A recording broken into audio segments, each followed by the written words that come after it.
എൻ്റെ ഇന്നത്തെ സ്റ്റോറി എന്തെന്നറിയുമോ, മിക്ക ആർട്ടിസ്റ്റിനും മേ ബി അറിയാവുന്ന കമ്പയർ ചെയ്യാൻ പറ്റിയൊരു സ്റ്റോറി ആയിരിക്കും ഈ ഒരു ഞാൻ പറയുന്ന സ്റ്റോറി. കാര്യം ഒന്നുമില്ല, എല്ലാ ആർട്ടിസ്റ്റിനും ആദ്യത്തെ വർക്ക് ഭയങ്കര ഹെവി ടാസ്ക് ആയിരിക്കും. ഇല്ലാന്നുണ്ടെങ്കിൽ വിറച്ചിട്ടൊക്കെ ആയിരിക്കും മെഹന്തി ഇട്ടിട്ടുണ്ടാവുക. ആദ്യത്തെ ഫസ്റ്റ് വർക്ക് വരുന്നത് നമ്മൾ എങ്ങനെ റേറ്റ് പറയും, ഇല്ലാന്നുണ്ടെങ്കിൽ നമ്മൾ എങ്ങനെ ഡിസൈൻ കംപ്ലീറ്റ് ചെയ്യും, എത്ര മണിക്കൂർ എടുക്കും, ഇല്ലെങ്കിൽ എങ്ങനെയാണ് ബാക്ക് സൈഡിലെ പോർഷൻ എങ്ങനെ നമുക്ക് കംപ്ലീറ്റ് ചെയ്യാൻ പറ്റും, എല്ലാം കൂടി കുറേ നമുക്ക് ഡൗട്ടായിട്ടുള്ള ഒരു വർക്കായിരിക്കും നമുക്ക് ഫസ്റ്റത്തെ വർക്ക്, നമ്മുടെ ലൈഫിലെ ഫസ്റ്റത്തെ ബ്രൈഡൽ വർക്ക് വരുന്നത് അല്ലേ. അതുപോലെ ആട്ടോ എനിക്ക് എല്ലാ ആർട്ടിസ്റ്റിനും അങ്ങനെ ആയിരിക്കണമെന്നില്ല, പക്ഷേ എനിക്കങ്ങനെ ആയിരുന്നു പേഴ്സണലി. ഫസ്റ്റ് വർക്ക് ഇത്രയും ഓർത്തിരിക്കാനുള്ള കാര്യം എന്താണെന്ന് വെച്ചാൽ വലിയൊരു ട്രാജഡി ആയിരുന്നു. വേറൊരു അബദ്ധം കൂടെ ഞാൻ കാണിച്ചു. എൻ്റെ ഫോൺ ഓൾറെഡി സൈലൻറ്റും കൂടി ആയിരുന്നു. ഏകദേശം ഒരു 2023 ഞാൻ വർക്ക് സ്റ്റാർട്ട് ചെയ്തിട്ടുണ്ടായിരുന്നത്.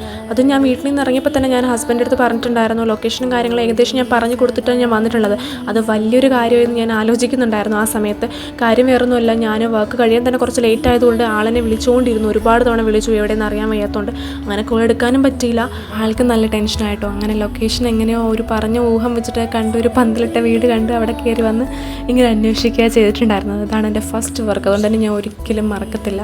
അപ്പോൾ ആ ഒരു വർക്ക് കഴിഞ്ഞപ്പോഴേ ഞാൻ വിചാരിച്ചു ഇനി ഒരിക്കലും എന്നെ വർക്കിന് വിടത്തില്ല എന്നുള്ള വിചാരിച്ചു. ഞാൻ കുറേ റിക്വസ്റ്റ് ചെയ്തതിന് ശേഷമാണ് ആൾ സമ്മതിച്ചിട്ടുണ്ടായിരുന്നത്. എൻ്റെ ഒരു പാഷൻ ഇതാണെന്നുണ്ടെങ്കിൽ നീ ഇത് ചൂസ് ചെയ്തോന്ന് പറഞ്ഞിട്ടായിരുന്നു ആളെന്നെ സമ്മതിച്ചിട്ടുണ്ടായിരുന്നത്.